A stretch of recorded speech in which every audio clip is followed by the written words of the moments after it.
Hi there everybody, welcome to this lesson. Today we're going to talk about false friends between Danish and English. And during this lesson we are going to talk about new vocabulary naturally, as always. We're going to practice pronunciation and we are going to learn how to avoid these common false friends and to avoid confusion. So first off, what is a false friend when we talk about languages? False friend is a word which is similar in two languages but has different meanings.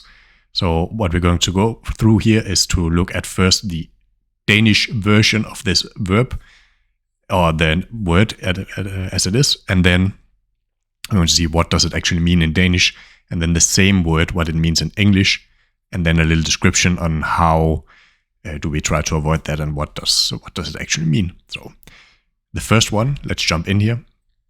In Danish we have the word aktuel. It means current or relevant. Whereas the English word actual, of course, means something that is real or, what is actually happening, what is really happening. The correct translation for actual in Danish would be egentlig, reel, or faktisk.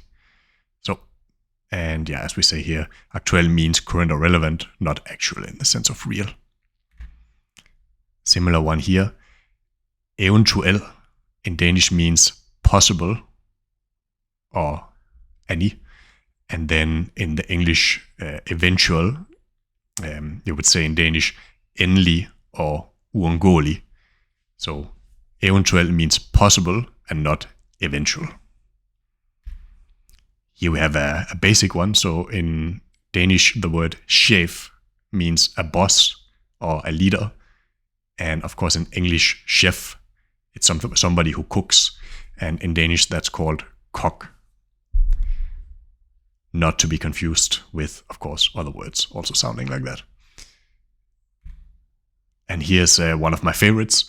It's also on the thumbnail of this. So gift in Danish means not a present or a gift, but it means poison or married.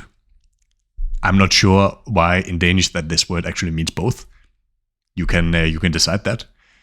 I'm personally married and I don't think it's like poison. But in any case, in Danish, married or poison, gift. And of course in English, so gift in Danish means gave or foræring. So gift can mean poison or married, but not a present. Then we have here in Danish, fabrik. It means a factory. If we want to say fabric, it's stuff or klæde, or even more common, textile, like a textile. But in Danish, as I said, fabrik means factory, not some kind of material. And here also a very special one, novelle. It means a short story in Danish. And a novel in English is in Danish roman. Roman. So novelle is a short story and not a full-length novel. Then we have here again two words which are exactly the same. So in Danish, barn, it means a child. But the English word for barn, it's called en lade. So barn means a child, not a farm building in Danish. Sympatisk, it means nice or pleasant in Danish. If a person is sympatisk, they are nice to be around, they have a chill way of being, and they're very pleasant. Whereas the word for sympathetic is more like medfølende, that you are good at empathy or empathetic, like it means in English. So sympatisk means friendly and not necessarily empathetic. Here we have then eventyr. It has a dual meaning in Danish, fairy tale and adventure. So eventyr sounds very similar to the English adventure, but adventure, as in, let's say, Lord of the Rings style, going on an adventure, it's eventyr in Danish as well.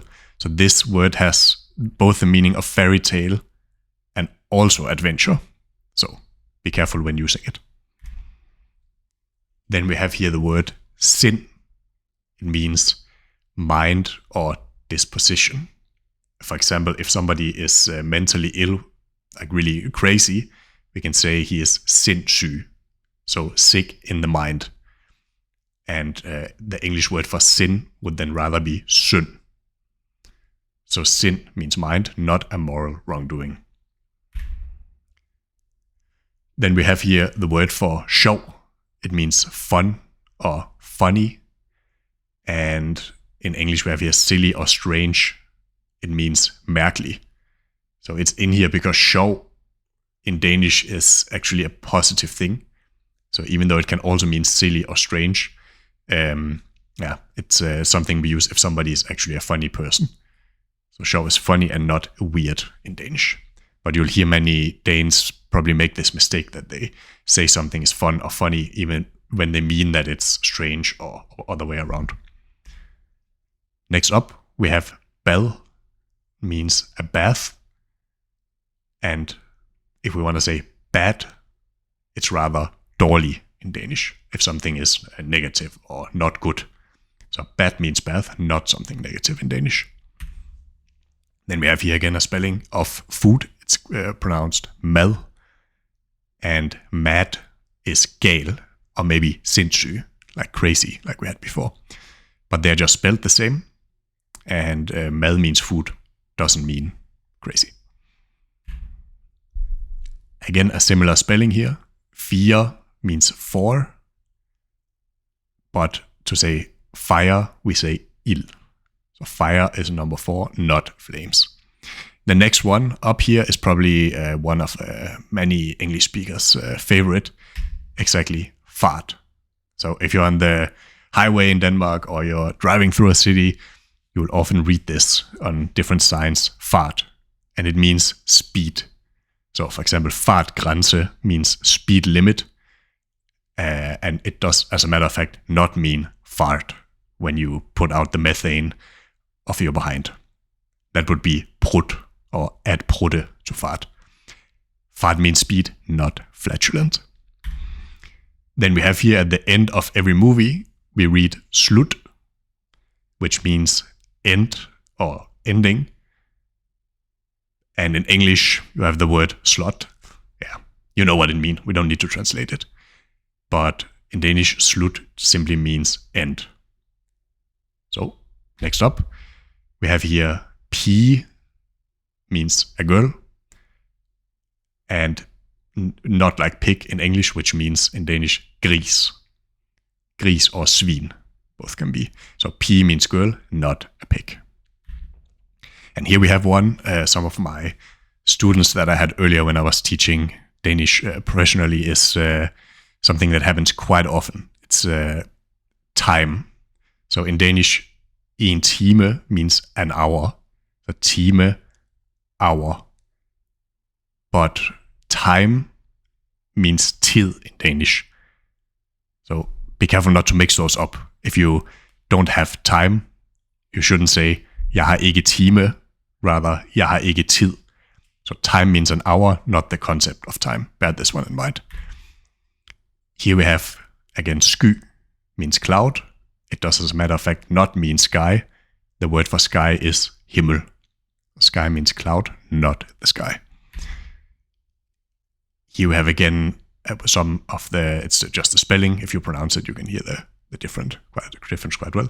So god means good, and God is called Gud in Danish. So God means good, not a deity. Then we have here the plural of laws in Danish is love, but love is actually called kærlighed. So even though it's spelled the same, it means something different. Love means laws, not affection. Here we have et hug. It means a blow, like a chop, et hug. But a hug in Danish is called kram. Kram. This is a kram. This is a hug. Hug means strike, not an embrace. Then we have here lastly something that is also very important to Danish culture. If we say en student, it means a high school graduate. if you're in Copenhagen around like June, July timeframe, you're going to see a lot of wagons driving around, or maybe even trucks with students with a very specific hat on. And that means they are now studenter, that they have finished their high school. And they are celebrating that and driving around the city with these specific hats on. So that is in Danish en student. But a student is called en studerende. So that's a difference there, pretty important. Student is someone who finished high school and not currently necessarily studying. It's rather like a title. And that's it for today's false friends. I hope you learned some new vocabulary. Hope you learned to avoid these common false friends and maybe even had a little bit of fun along the way. Some of them are quite ridiculous. And I want to say thank you all for watching. And I will see you guys in the next episode. Have a good one. Hej hej.